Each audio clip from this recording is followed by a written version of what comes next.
बागवानी हुँदै गइसकेपछि त्यहाँ चाहिँ मान्छेलाई चाहिँ ल तपाईँहरू भाग्नुहोस् खोला ठुला आइरहेछ भन्दै पनि त्यहाँको मान्छेलाई चाहिँ जानकारी गराएर माथि ल्याउन सक्यो। तर त्यहाँ चाहिँ घटना केही पनि भएन। अरू यहाँ अहिले चाहिँ ढुङ्गेमा चाहिँ पुरेको छ। अब पछि चाहिँ यो ढुङ्गेको चाहिँ उसमा चाहिँ पुरेको चाहिँ अब स्काई भेक्टर ल्याइसके पछाडि जिल्ला सुरक्षाकर्मीसँग समन्वय गरिसके पछाडि अरू जानकारी आउँछ। तपाईँको करिब आधा घन्टा भयो। उहाँलाई चाहिँ सुरक्षित स्थानमा चाहिँ हेलिकप्टरले चाहिँ उद्धार गरेर लग्यो।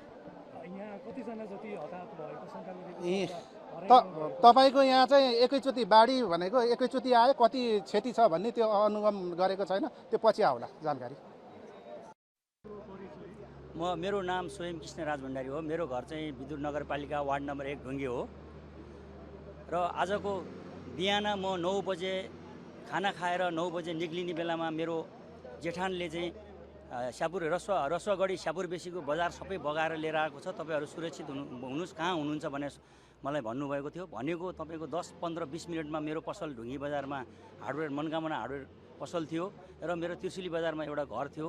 घर त्यो भनेको बिचमा म गएर हेर्न गएर मेरो भाइलाई, मेरो बुहारीलाई, मेरो भाइ अर्को कान्छो भाइलाई मैले अब बाढी आउँदैछ अरे, तिमीहरू चाहिँ आफ्नो ठाउँमा हस्तान्तरण गरेँ। आफ्नो सामानहरू पसलहरू मैले हतार पसल बन्द गरेँ। पसल बन्द गरेको र मेरो भाइले सामान झिकेर बाहिर निक्लिँदै एक्कासी खोला ठुलो आवाज आएर डङ आवाज आयो। आवाज आउँदा सबै आँखा अगाडि पुल बगायो। पहिलो सुरुमा पुरानो पुल थियो, हाम्रो जङ्गबहादुरको पालाको पुल थियो, पुरानो पुल बगायो। त्यसपछि नयाँ पुल थियो, नयाँ पुल बगायो र हुँदै घरहरू धेरै बगाउँदै गयो। बगाउँदै जाँदाखेरि हामीले एउटा घरमा मान्छे फसेको थियो। फसेको मान्छेलाई रेस्क्यु गर्नको लागि हामीले कति उद्धार गऱ्यौँ, पुलिसलाई फोन गऱ्यौँ।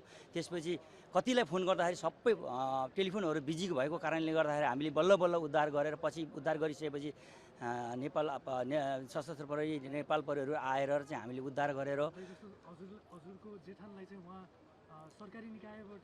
अनि मेरो यो होइन, मेरो जेठानलाई चाहिँ मेरो साथी स्यापुर बेसीमा रसुवामा भएको साथीले चाहिँ मेरो जेठानलाई फोन गरेर चाहिँ अब जेठानले पनि ज्वाइँ कता हुनुहुन्छ, ज्वाइँ बजारतिर छ कि त्रिशुली बजारतिर के गर्नु भएको छ कि के छ भनेर मलाई खबर दिएपछि मैले तुरुन्त ढुङ्गे बजारका आसपासका र त्रिशुली बजारका मैले जति चिनेका साथीहरूलाई चाहिँ तुरुन्त ल है खोला बाढी आउँदै गरेको अवस्था छ, त्यो अवस्थालाई मध्यनजर गरेर चाहिँ हामी सुरक्षित स्थानमा चाहिँ हामी जानुपर्छ भन्दै हामीले सामान झिक्न पनि नभ्याइकन हाम्रो आँखा अगाडि मेरो पसलको अगाडिको सटरमा श्रीमान श्रीमती होटेलमा भएको श्रीमान श्रीमतीलाई पनि आँखै अगाडि बगाएर लिएर गयो। अब तपाईँ आगामी दिन कस्तो हुन्छ होला अथवा तत्कालको लागि स्थानीय तहबाट सरकारबाट के भयो? अब स्थानीय तहबाट चाहिँ हाम्रो अघि भर्खर वडा अध्यक्ष आइसक्नु भएको छ। विदुर नगरपालिकाको 7 नम्बर वडा बेत्रावती बजार पनि केही छैन भन्ने सुन्नमा आएको छ।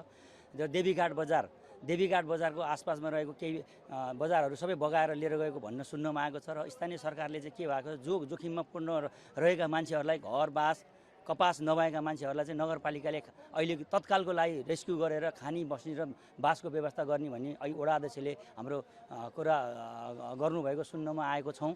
र अब सरकारले चाहिँ सकेसम्म चाँडै रेस्क्यु गरेर र उद्धार भएका जो मान्छे खोज तलास गरिदिनु होला भन्ने मेरो चाहिँ गुनासो छ।